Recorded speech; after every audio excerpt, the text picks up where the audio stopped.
तो भाई लोग खेसारी लाल यादव एगो फिल्म बनावत रन जौना फिल्म में राम बनल बरन जौना फिल्म के नाम हटे राजा राम। भाई लोग फिल्म में तो राम के रोल करत रन और गाना कैसन गावत रन तनी उहो देखो लो।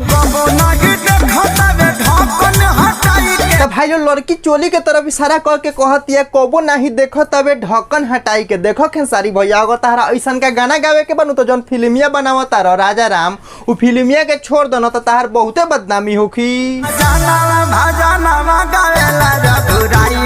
देखो लो भाई लो एक क्लिप में ऐसा कुछ शब्द नहीं खे तेजवा हम कुछ ना कहम लेकिन हद तो भाई लो अब पार हो गल कि भगवान के साइड में फोटो रख के जो रोमांच चलता टे।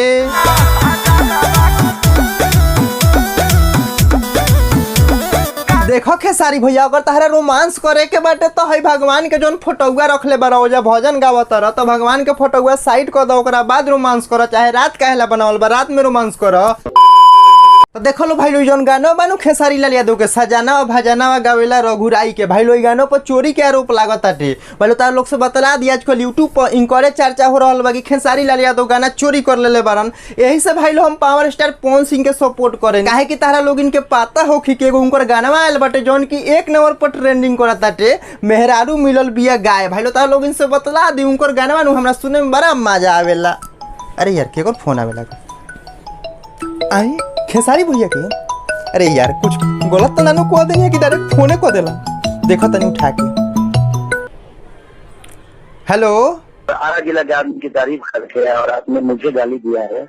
आपको पता है इसका केस होगा तो कितना बड़ा हो सकता है। अरे खेसारी भैया हम तारे गोरिये कहाँ बानी मोर दे तू गाना चोरी कोइले बड़ा तो हम गाना चोरी के नु कहले बानी और पवन भैया देखा लो गाना ना चोरी करलन तो उनकर तारीफ ना करी त का करी। और गलत तरीके से किसी को बदनाम करके और किसी को गाली देकर पदवी नहीं मिलती है और ना ही वैसान का नाम। जी मालिक गलती हो गई आज के बाद से रहुए के कुछ हम गलत ना बोले।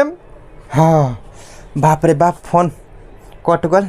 रुको भाई लो अब पवन भैया लगे करे के पड़ी बतलावे के पड़ी कि खेसारी भैया हमरा के जेल में भेजबई हन। फोन मारवा के नहीं भैया। हाँ है देवे रिंग होता। हेलो हाँ हेलो पवन भैया नमस्ते।